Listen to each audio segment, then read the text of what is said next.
but Anthony did a great job. I really appreciate him. So today we'll be discussing how your business can protect itself and prepare for APA guests and potential lawsuits. So he already introduced a little bit about myself, and I just wanted to add I'm an amazing father and husband, and my wife is not beauty.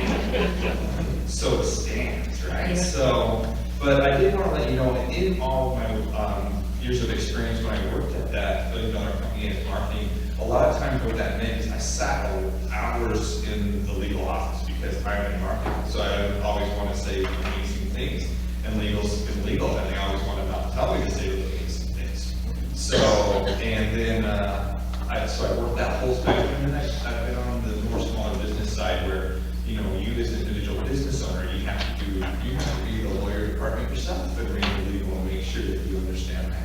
So I completely understand that world. But one thing that I am not is a lawyer, though.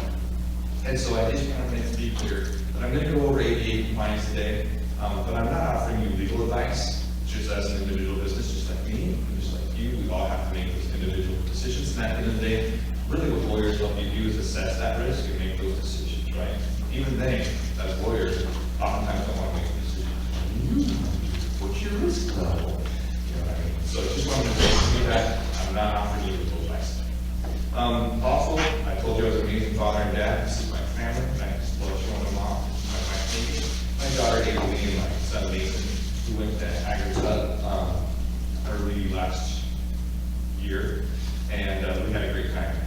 So when I'm not doing my business, this is what I like to do. I love to travel. Okay, so start with good offense is understanding and gaining knowledge, and so let's start with that. So what is APA compliance? APA stands for the American with Disabilities Act, which was passed in 1990. And APA has a broad scope, including this like health. I think we're all familiar with Title I, which has to deal with equal opportunity employment for different individuals. The part that usually affects our business the most in the hospitality industry is Title III, which is the non-discrimination by medical accommodations and commercial facilities, which again, as hospitality businesses, we all fall into that category. So I like to break it down into two parts. And the first part I like to call under Title III, I like to call physical ADA. So this section basically says that you can't discriminate against an individual on the basis of disability, and they have to have equal enjoyment of the goods, services, facilities, privileges, advantages, and other accommodations of any place of public accommodation. Or if you own it and you lease it, you have to be able to provide the same. So this means that the APA law requires businesses to make accommodations and remove barriers to their services if such removal would be what is called readily achievable. And readily achievable means easily accomplished and able to be carried out without much difficulty expense. So basically, again, readily achievable means is generally determined by looking at the nature and cost of what that accommodation would be to your business and what your revenue is, and seeing if you could actually financially afford to do it or make it. Most innkeepers have already run into or are mindful of physical ADA requirements, which can include handicap parking, ramps to entrances, wider door frames, bars in the shower, special phones or signage. Some of the biggest ADA changes came back in 2010. Any of you back at that time? Swimming pools? Any of you have a swimming pool? So back at that time, the most common requirement was that you had to put either a ramp or a lift in. Anybody been to this pool? Yeah. Did you swim? No. Good. Yeah, I saw it too. It's pretty cloudy. That's a lot of human juice in there. So, but they have two lifts, and so this, no matter what industry you're in, campground or bed and breakfast, this is usually the biggest sticker on this physical ADA that comes up, because basically whether you have an existing pool or not, the size of the pool, you really have to put a lift or a ramp that became a standard act. Another aspect that we often run into in the hospitality industry is service animals. And basically with this one, you just have to realize that you can't ask certain questions with it, and you want to train your staff on it. This is the one that most people run into. Basically, what you can't ask is prove to me it's a service animal, give me a certification. One, there's not really an official certification agency that does it, and two, it's not a legal question, and you can't ask, well, what disability you have, because under the act, you can't do that. So, but what you can do is you can ask if the animal is trained to conduct a service, and what service the animal is trained to provide. And what I highly recommend that you do on this one, the easiest way to kind of protect your business from any sort of problem or potential litigation is I would make sure that you have like a written policy on what your service animals are. Some of them might be larger, so you can specify, hey, if it's over this amount of pounds, I can't accommodate it because of the limitation of my facility. Does that make sense to bring a Saint Bernard or a miniature pony, which we'll talk about in a little bit in the next slide? You might not be able, your facility just might not be able to handle that, and that's not discriminatory. You just have that policy because you have a physical limitation. And then I would train your staff so that they don't ask those questions, even on a nice way. I just want to clarify the policy. That written policy has to apply to all, or if you found all of Yeah, it's for anything, yeah. And that's the big thing. You're not just saying, well, I have a service animal and this, it would be, it would have to be a limitation for all. So. You have a 30-pound limit. Then you just put, we can accommodate, that's for service animals up to 30 pounds. It's just a limitation of your facility. So you're not discriminating because it applies to everyone. If you don't allow pets, I understand you still have to. You do have to allow service animals, absolutely correct. So what's considered a service animal? It's not an emotional support, therapy dogs, or comfort animals. That was funny, I was at the rental car agency, in a rental car defense to this conference, and it literally had the definition of what's not a support animal in the rental car place. Like, it must be in the character, it must be that. So again, they are official ones, they do have the vest that comes on, and you do that. The acceptable ones are dogs and miniature ponies. Now, when it comes to miniature ponies, you can, again, write in your policies, things you might want to consider is basically, or if you can accommodate it, you can put in your policies, the horse has to be housebroken, has to be under control, the place can have the type, size, and weight of the horse. Typically, the horses are the size of a Saint Bernard. So if you think about that, the miniature ponies are that size. And whether the horse presence will not compromise the legitimate safety requirements necessary for safe operation of the facility. So you might have a lot of little kids underfoot, or you might have tight corners or something, and so it would cause a hazard. So is that kind of thing. And then generally, again, when it comes to the question you can ask is what service is this animal trained to provide? It usually falls under this if it is ADA compliant, which is guiding the blind, learning and hearing impaired, holding wheelchairs, providing seizure alerts, and calling a person with post-traumatic stress disorder, training, like. Again, service animals are not pets. So, as the owner, also basically, if it falls under the service animal category, it's basically like they brought a guest with them.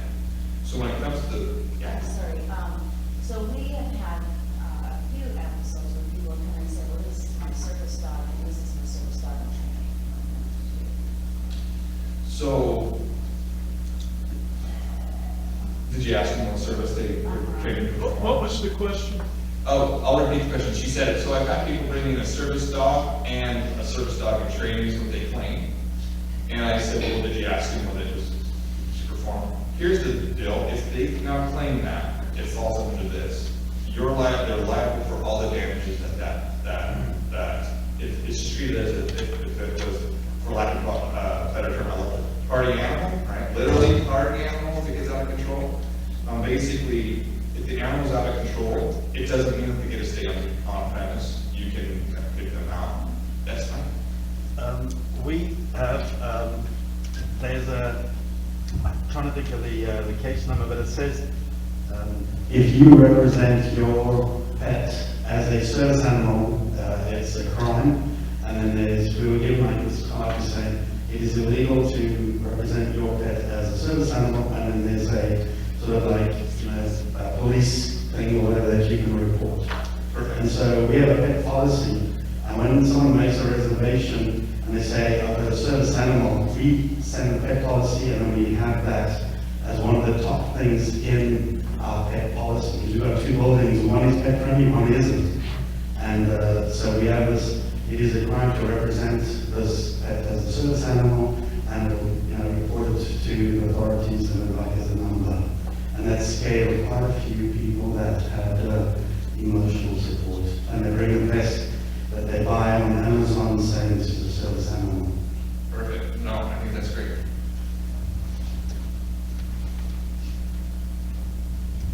On the ALP website, we do have a section, on ADA, and we actually have a list of which states have the legislation that makes it illegal to misrepresent an animal as a service animal. So you can check that. And states are adding, legislation all the time.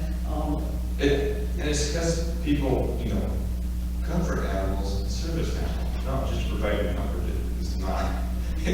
It's not a legitimate thing. So I like my pet too, and it provides me comfort, but it's not, or emotional support animal. I'm sorry, unless it's been trained to do that. No.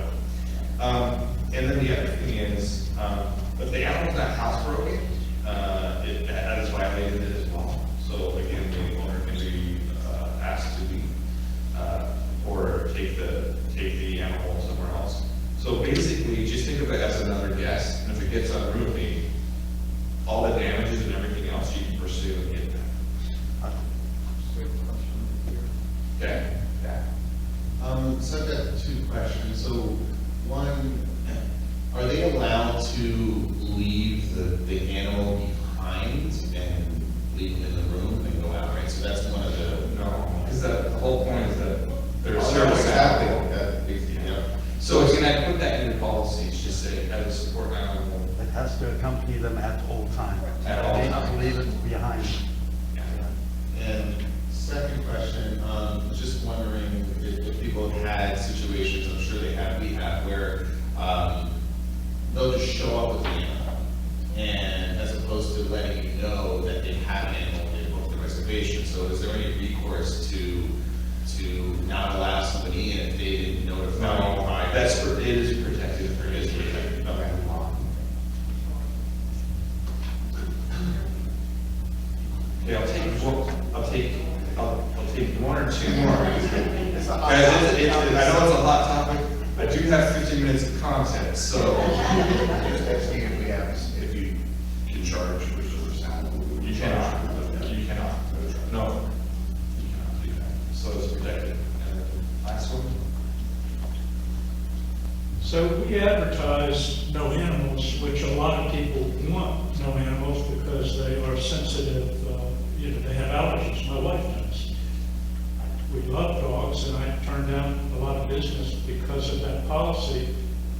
So to me, it's kind of a conflict. I mean, It is treated as a guest that has a lot of fur and dander. But they're a guest. You can't treat them as an animal. That's kind of the basic rule, because it's like they brought a guest. All right, so on physical ADA, the most common room accessibility considerations are usually this. It depends on the size of your property, so only like the ones that I highlighted on green are what I see most common in bed and breakfasts, which are bathroom doors that are at least 32 inches wide, maybe grab bars in the bathroom, service animals are welcome, you maybe have lower blind handles in those rooms, lower shelves in the closet, and a wheelchair accessible bathroom counters under the clearance. And for wheelchair people, the biggest things is they're looking for you kind of to either pull the water lines away, maybe, and even cross them sometimes. And the reason for that is because when they go under there, the hot water line will burn their legs. So that's something that a lot of us don't think about. And so when they complain on that, or what they're looking for in the pictures, they're looking where the water lines are under the seams. So depending on the sink faucet, is it low enough, and that kind of thing. And then maybe beds that are lower, Of course, we're all like rail elevator. I have one. All right, I'll take one more question, but then when I get through, Could you clarify the bottom line, the last dot there, beds are Lower. here underneath or above? yeah, so you might have, so basically, they're either lower the bed so it's easier for them to get in, or there's a hoist tool that can pull out from underneath the bed and it can be used to lift them in. So that's what that hoist is. Oh, okay. I didn't know that. So you don't have to do that, but that's some things I've seen. Okay, go ahead.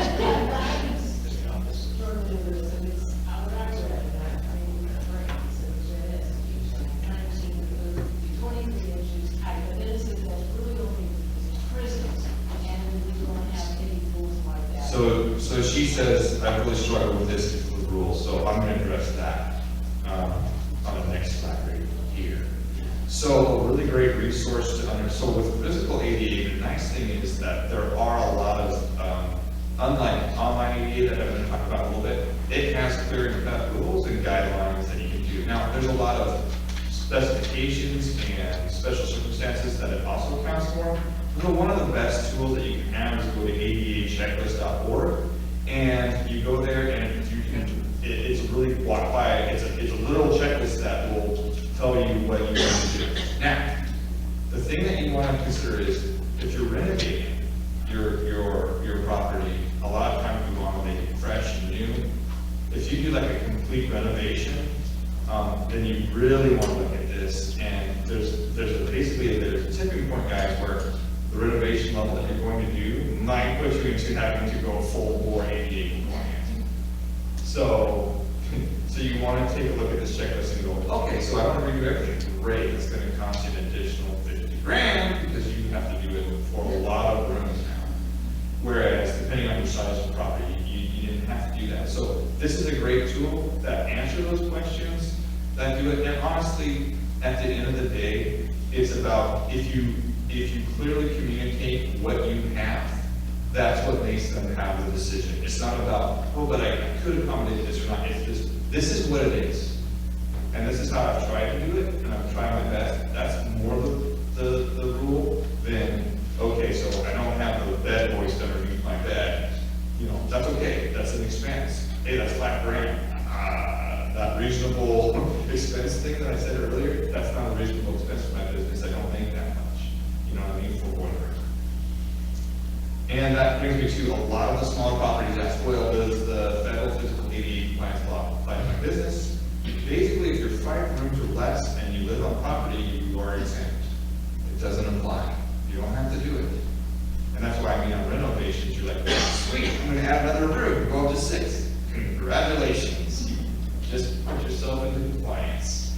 You know what I mean? So that's the thing to keep in. But I wanted you to keep in mind that it doesn't matter the size of your property for online or website ADA. It doesn't matter. You have to have the okay? For those of you who are restored properties, they're not exempt from ADA requirements, but they usually have alternative things. And the most common that happens is like, I have a really decorative door frame made out of this awesome wood. And if I make it 36 inches wide, it will destroy that and it destroy the factor. So you can apply for an exemption. I believe you have to register on the National Registry of Historic Places to be able to apply for these exemptions. The most common exemption, guys, whether you're historic or not, is elevators. Because for bed and breakfast, it's usually, I can have them in or on the main floor, and I have a room on the main floor that can be my ADA room, and they're fine. I don't need to put in a $50,000 elevator for that, and so you can apply for exemption. Please don't make me put in a $50,000 elevator, and those are the ones that are normally awarded, because they're like, okay, they can be accommodated on the first floor, it's too much of a business expense to do. Any question? Never mind. Just real quick, sorry. Sure. Any questions? So it's not a question, it's a point. So we did a renovation on a lot, really gutted it out. We had to put in an elevator, and we had to put in an ADA room. The ADA room is on the ground floor, but we had to put an elevator because our lobby was on the second floor. Yeah. So, just for the record. No, it's where your facilities are. Even though we're remote check-in, so, Yeah. yeah. Now, you can, again, when you do apply for the exemption, you can't say it's a structural impracticality, is the exemption that you normally reference. And I don't know if in your case, if you could have thought that or not, but you could say, hey, I'm not lobbying, maybe, but yeah, they have to be able to enjoy the same facilities, and that's fine. So now I'm going to talk about, we just covered kind of physical ADA, now let's talk about Title III website or online ADA via reservations made at launching. So this is the one that I see the most lawsuits on, a lot, especially recently. So it started really kind of getting bad in 2019. You went from like 2017, the Wall Street Journal said, hey, there's like 800 something lawsuits in 2017. 2019, it went to over 2,000. So this is just seeing a trend of driveway lawsuits. It's also got really bad. It's also gotten worse during COVID in the sense that they're at home and now they're just looking. It kind of was better during 2020 because when we were locked down, they were like, well, I can't typically go and stay. You know what I mean? But 2021 is like, it's back. But what happened with where they switched is they went more to retailers like Walmart and tried to sue crap out of their website rather than hospitality. Now they're back in hospitality because they can stay again. So, but basically, the section that always is referenced in these lawsuits, and I see a lot of them, they reference 28 CFR section 36 through 302E, super sexy sounding, right? So this is the one that they reference. And by the way, if I meant to bring it down, but if you go by my booth, I have a sheet that has all this. It should have been in the back too. So if it's in your back, so I did do this, so because it's a lot of that to write down. But basically, it says that anybody who operates a place of lodging shall, with respect to reservations made by any means, including by telephone, in person, or through third party, must basically you have to modify your practices of, it says that you have to do 5 things. The first modification is that the place of lodging needs to allow people with disabilities to make reservations in the same way. You can't have a different way. This really came to the head in October 2019, and this is why the lawsuits exploded, is because Domino Pizza had a case where there's someone who tried to order on an app of pizza, and it wasn't compatible with the screen reader app, they were blind, and so they had to call, and Don was like, well, they could have called, it's on the phone, like, you can't have, and the court said, you can't have a different way. So if you have an app, they need to be able to use the app. If you have a website, they need to be able to use the website. This is why, regardless of your size, you fall under this category. And so, even if you don't have an ADA room for them, they still have to be able to use your website as in any other website. Okay? So that's why it kind of grew up. The challenge, as mentioned before in the last session, whether you're there or not, is that it's great to have a law that has no official standards. Awesome. It makes it really arbitrary. And like we were just in the advocacy group, we said, yeah, so the courts have basically decided, the law basically says, Department of Justice, you make the rules. The Department of Justice is basically like, I'll see until they get sued. And then we'll see what the standards are, okay? So there's just guidelines. So that's the problem. With physical ADA, you have rules and regulations that you can, it's 36 inches wide. That door complies. Online, there's no such thing. The closest thing is called WCAG guidelines. So this is the de facto one that in court basically, I think it was a university battle that happened, and they said, I need to be able to have closed captioning on all the course videos. And there's an organization that made some standards, and so this is a de facto one. But this is not the legal standard. This is just a de facto one. This is a guideline. And it has guidelines. Where it's like, here's the principles we go off. And that's basically, but just to help you understand what it goes, is perceivable content, right? If you're colorblind, the things on your website can't be visible to all of the senses. Smell, guys, we haven't gotten that on technology. But basically, it can't be invisible. So if you're colorblind, right, there has to be a way of contrast. Upload content interface, think of someone who's maybe in a wheelchair with maybe cerebral palsy, and they can only like tap a button to navigate through your website, so you have to be able to tab into every field on your website, and then they have to be able to use their tool to select something. Okay? And then it has to be understandable. This has to deal with when the technology is used, is the way that the information is shown, is it still understandable, or is it gobbledygook, right? Sometimes, and I'll talk about this with your headers, the order that the technology will read it would cause it to be a confusing message. Okay?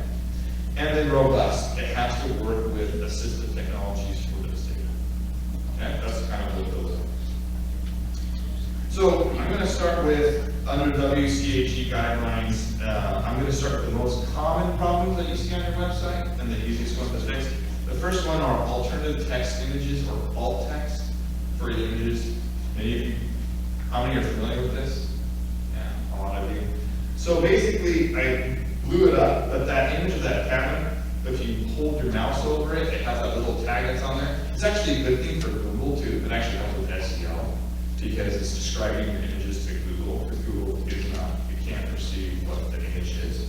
So a written description helps Google. So basically, that alt tag really says modern rustic cabin entrance at dusk, Jackson Hole, Wyoming.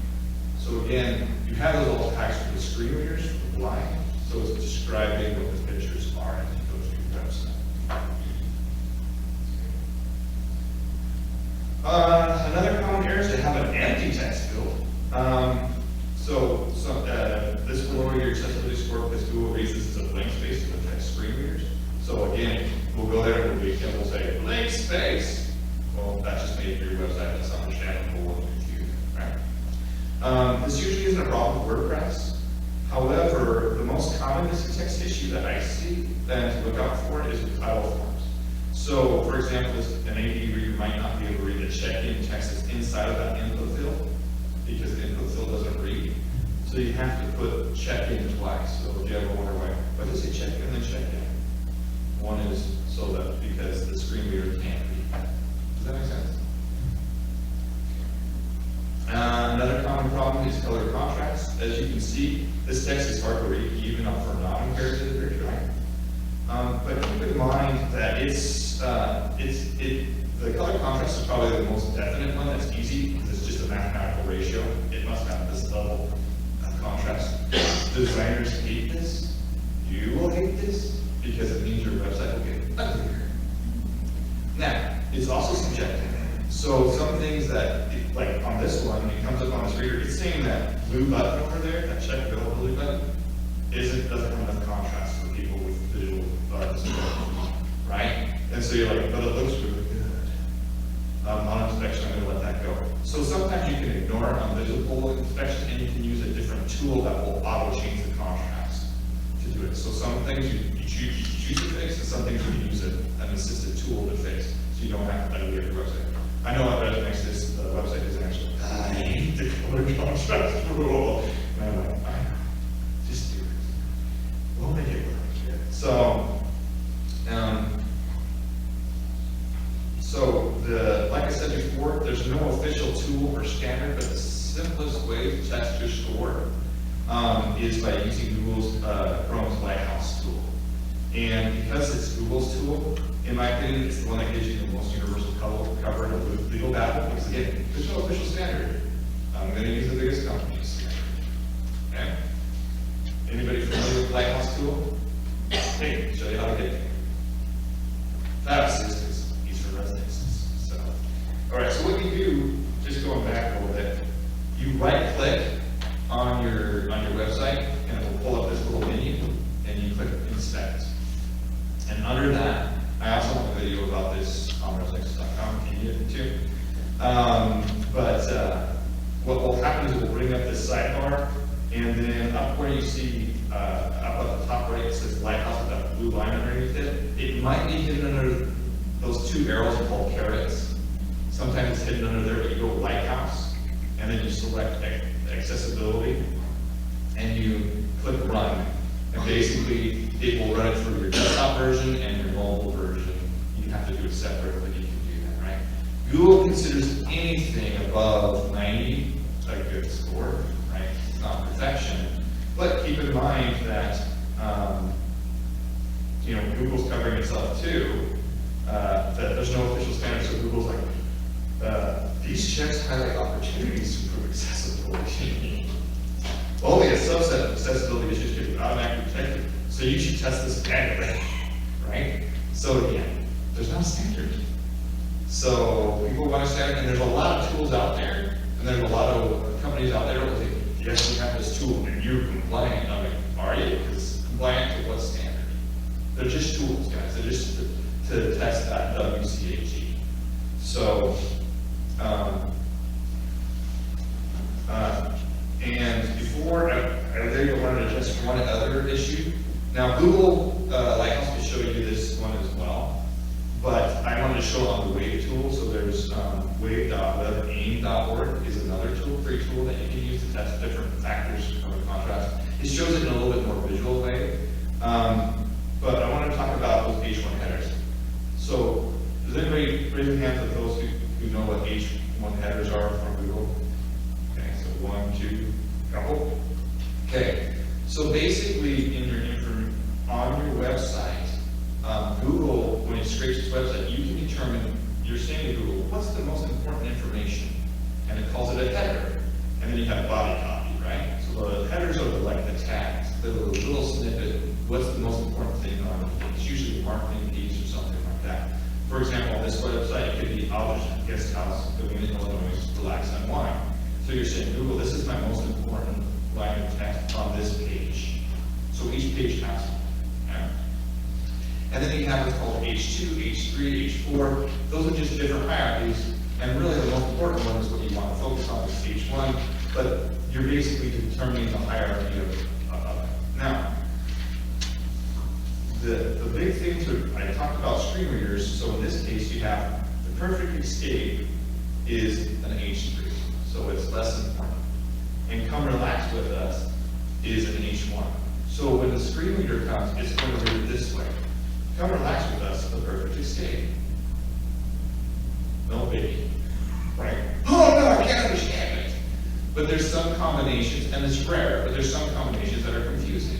It could be like, the state of Texas, we love you, or, I don't know, does that make sense? But there's some combinations that could cause problems with the reader, so it's something to just be aware of. It's not very common, but you do want to make sure on website stuff that what I saw with this one is that they had a ton of H1s. You should only have one H1 per page. That's the rule. Make a couple of course. Does that, so on our website, I do apply. Does the colors and the headers, does that apply as well? Like, any post? Is it live on your website? No, so I'm talking any page on your website, there should be an H1 designated for that page. So every page should have that designated. Post so much, like, you're changing. No, because that's considered body copy. Yeah. It's what's the line that's most important, and Google says, what's the line that describes what this page is about, right? So your H1 on a blog would be, our blog about this, the subject of what the blog title is, would be the H1 generally, right? How to make an amazing breakfast, that's my H1. That's the most important information on this page. Yeah. Real quick, so on that Lighthouse tool for Google, is that just for that page that it's searching, or is it searching your entire website to get that? So the Lighthouse tool does it by page. So you have to go to each tab and just kind of go through that. Yeah, each page, so you click on the page, do the right click. And that's why there's tools that will scan the whole thing, kind of give you a report on that, so it can be time consuming. Absolutely. So one of the things that I would highly recommend is that there's some free tools that are out there. One of the easiest one, it has a paid version and a free version, which is the UserWay app, which is a great tool, and it's mostly for basically, a lot of the free tools are basically for the blind and visually impaired tools, and it covers a lot of that. It won't make your website ADA compliant on its own. There's a lot of factors that are that. But this is a nice tool that says, I gave you an alternative, I follow a robust guide. that at least do that. And with ResNexus, like we recommend that you put that on your website, your booking engine as a default. Does that make sense? Because that at least gives you additional protection. And it's not a user review or sorry, that sooner. But how that kind of works is basically,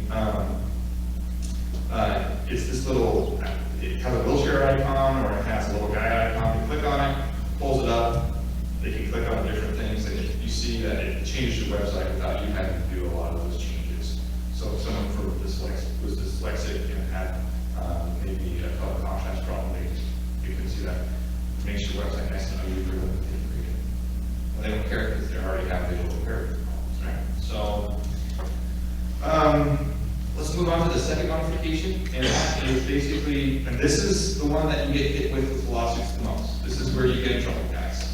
And that's, you have to identify and describe accessible features in the hotels and guest rooms offered through its reservation service in enough detail to visually permit individuals with disabilities to assess independently whether that given place can accommodate. So basically, describe accessible features of the guest room in detail. And if you don't have one, then on your website, describe why you don't have one. You know what I mean? And so there's website ADA, and you'll say, we try our best to make this one so that you can enjoy it. We got the screen reader, and you can do this. And then if it's the physical, it's like, we're under 5 rooms. We don't comply. We are exempt from the ADA rule for physical compliance. You know, I can't take questions if I'm going to get through this. And there's something I want to share with you. So basically, what I'm hour speed now. Okay, basically every hotel brand does it. This is kind of what it looks like. I'm sure Chris has some template ones that you can use off of ALP. They do a good job on that, so you don't have to reinvent the wheel. But like Hilton's like, hey, here's what on my website.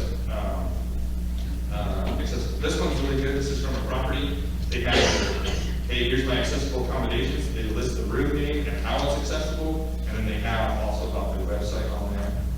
And then, like I said, just make, like, Marriott does that too.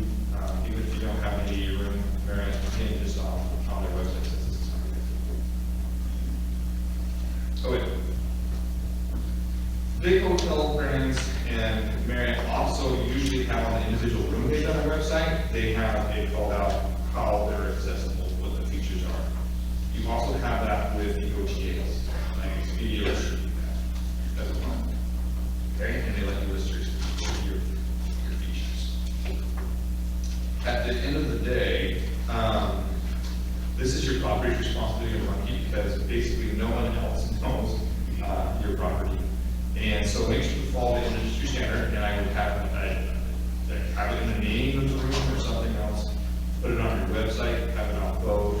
But basically what I recommend is when listing on the OTAs, if you designate your ADA room on the OTAs, I highly recommend that what I would do is I would show the ADA amenity rather than the room picture.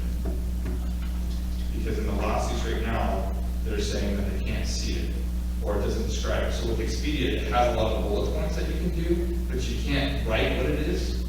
And so what they do is like, well, I can determine that. And so a lot of smaller properties, they just put their one main room image, and now they come and they say, but I couldn't tell by the pictures. You say that you had there's no pictures to actually say it. So you have failed to tell me or to adequately describe how you are ADA. You just have a bullet point, but you didn't tell me how you were, and I couldn't see it. So pictures are worth 1,000 words, and that protects you. Okay. The last 3 things that it protects you, the last 3 things that this requires of you is basically you have to reserve the ADA room to be the last room. Okay? You can't overbook the ADA room. So once it's booked, you can't have the inventory being shared with other sites, like the OTAs or something like that. You can't just use that ADA room to be shown. Once it's booked, either direct or that, you need to pull that inventory. And then the last one is you have to, if you have other rooms available, and the ADA room, someone comes and needs the ADA room, you need to move the non-disabled person out of that room and provide that to that person. Are you allowed to ask So- someone disabled? I mean, that's kind of the same with the dog, isn't it? They would request it. So on it, they would say, hey, do you have an ADA room? So the obvious one's the wheelchair one, but like if they're visually impaired or something like that, they would normally tell you. The biggest one that normally causes you to have to move them is if they like grab bars or in the bathroom. But if there's someone in the room that booked the room, and then someone else is asking for an ADA room, how do you tell whether that person that's in that room is ADA or not? So what puts you into compliance is basically if you're 100% full, then you don't have to do that. But what we do to make you compliant, as far as what I recommend is on your booking engine when you do it, what I've seen with different tools, is that when they add it, basically there's a policy that pops up in the browser like this, that says, hey, this unit's reserved for that, for those with disabilities. I reserve the right to move you if you don't have a disability. And honestly, again, on your policies, if you don't have this on your booking engine, like Residential does, that's okay. I put it on your website, that's your policy. So that would cover it. So we can ask the person, so ADA calls, I need your ADA, I guess, hello, do you have a disability, and don't have a need for that, you have, Yeah, what is the, Yes. no, I don't think you can't ask about that. There's actually a lawsuit about that. You can't ask about that, but you would I say, can't move them, but that's it, and say something about, well, they requested that. So the law says that if they I'm request saying a non-ADA person requested a non-ADA, They're already booked. then I give your policies, it would be similar to what I just showed you, like, if you do not have, We don't know they're not ADA unless you ask them. you're talking like an outlier, it's an outlier. It's an ADA. It's- So on that, again, in your policies, you say you reserve the right for that, then if it went to a lawsuit, you would say, I gave them that, my policy is that they are ADA, if they're requesting that room, according to the law, I have to give them that room, I was following the law, they're committing fraud by asking for that room, so they're the front, that's how I would defend myself. The other thing, basically, unlike, so bed and breakfast, one thing that's about this, well, that was not good.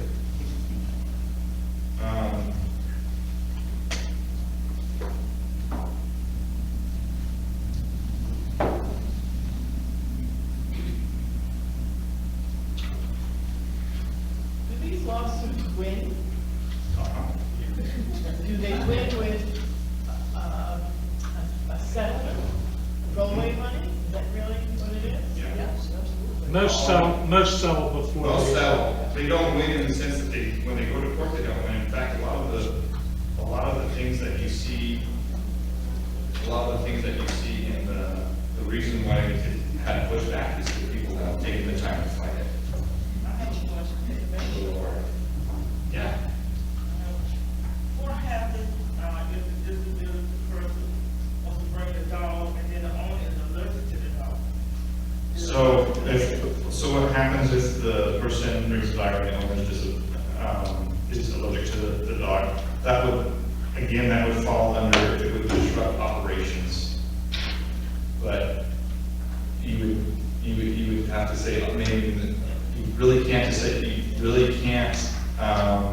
kind of have to suck it up and take some control. For the most part, because what's the hassle of fighting that for you? So.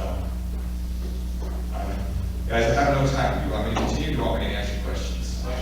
Okay. Raise your hands. Who wants me to continue? Continue. Okay. All right. Okay. You can ask me questions at my booth all you want. Okay. So I'm really going to skip stuff, but basically there are some bed and breakfasts that they try to do the thing where they're like, well, all my rooms are unique. So my ADA room is my last room. And you can try that, but I think if it goes to court, most people say, well, what's the class of the room? Do you have teen rooms or queen rooms? Does that make sense? So, I won't review this, but here's the drive-by litigation I see. Here's what happens, guys. Basic standard act, because a disabled person searches online for small antiquers, 6 to 15. They find problems using your website. They find them with physical and ADA. Well, your pool doesn't have a ramp.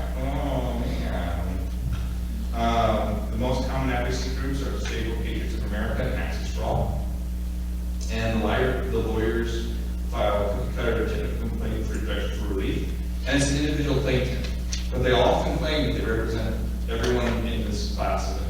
And they do that to kind of fool you, like, oh, no, I'm just gonna be an ace that's in a wheelchair. That's not what's going on, but that's what they do, and I try to do the tactics because I try to make it very emotional, right? And I know I've been in lawsuits before, that's the first thing. So suits are often filed without notifying the business first. They don't. Kind of blindsided it. And then basically, they hope that you just attempt to settle and move on to the next property. But this doesn't protect you from the next person, it just protects you from that individual claim. So it's really literally a situation. So the latest case study that I saw was Dan. He runs the George Bear. I'm going to shorten this a lot. This is a great full story on this, and I will do this as a webinar on residential, so if you want the longer version, we'll do that. But basically what was new about Dan is he got the lawsuit, and it wasn't about his website not being compliant. What's new is this plaintiff sued 10 properties in the area.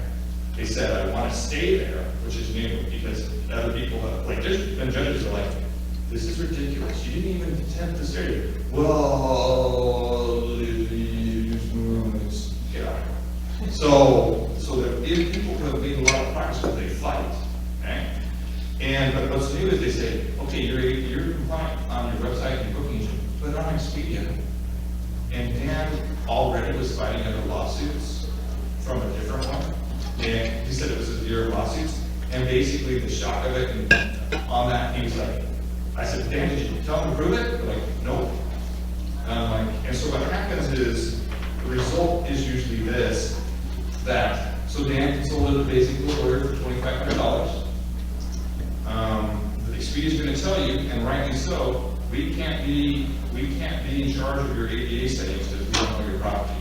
I get that for us next to have people when they get sued, like, well, what do you set up for me? I don't live there. What are your physical ADA compliance? I give you the tools to do that, but I can't. And Expedia is much the same.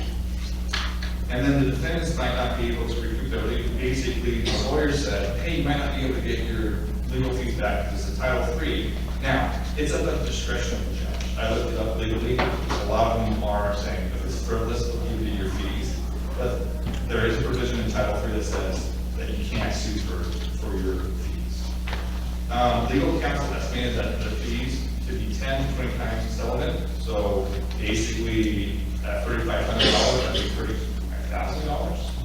So Dan settled within 2 weeks, which brought his total cost to $6,000. Right?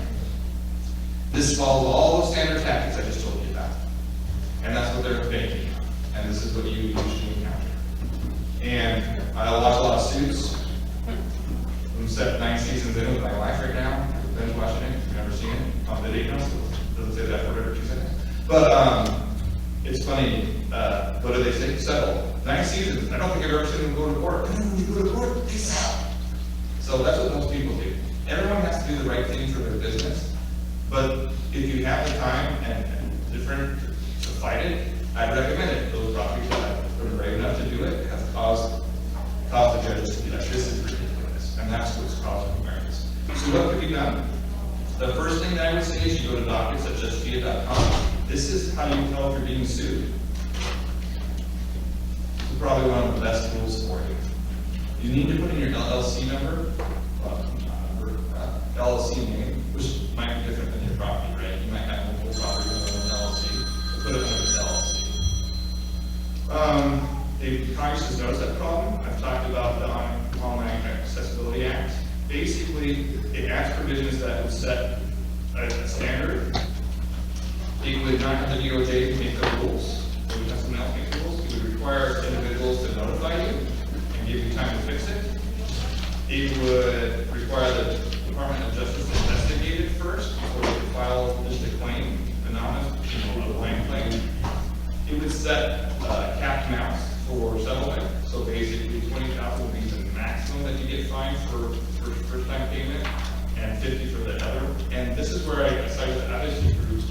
Right at this point, if you've been warned and you don't fix it, sure, you should probably be fined. And then basically, an individual can't sue you until the Department of Justice investigates it and says, we're not going to pursue this because they follow our standards. Now, they mentioned what can be done. There's a lot of technology basically automate that. You know, government's kind of slow and we're still not taking food savvy, so they're like, well, just have to have a manual person do it. I'm like, great, but how come we check the manual things that have to do it? There's like 90% of the stuff that could be done, that can be checked and you can do with technology. I would organize, there are already a lot of different advocacy groups that have done that, and I think my recommendation, sorry, I don't have any love over here. But I would contact other associations, and just like that was mentioned in the previous session, you guys need to contact your representatives, and it is election year, so it's the only year they care about it. I'm gonna skip that, but basically reach out to your House representatives, or you can reach out to the sponsor of the bill, which is Ted Budd, and on this, and honestly, he'll just point you to the committee. It's in committee, so the pressure is, like the other guy said, they want to hear from you. Phone calls are the most effective, because it takes a lot of effort to phone call. So if you phone call your House representative, it will really, and just say, please support this. You had over 100 House representatives support the last one. Now a lot of them are gone, or a lot of them are on for re-election. It's a election year. One party not looking great. I'm sure that it's bipartisan support now. The first bill failed because it didn't have as much bipartisan support. Have bipartisan support. It's common sense. Whether you're Democrat or Republican, it doesn't matter. Call them and tell them that you want them to sign on for this bill. Pardon me, and I know that we have a lot of information. You said, you know, he invited you to stop by his booth, but right now we have not waiting. I know. So thank you very much. Thank you guys for all your questions. If you would please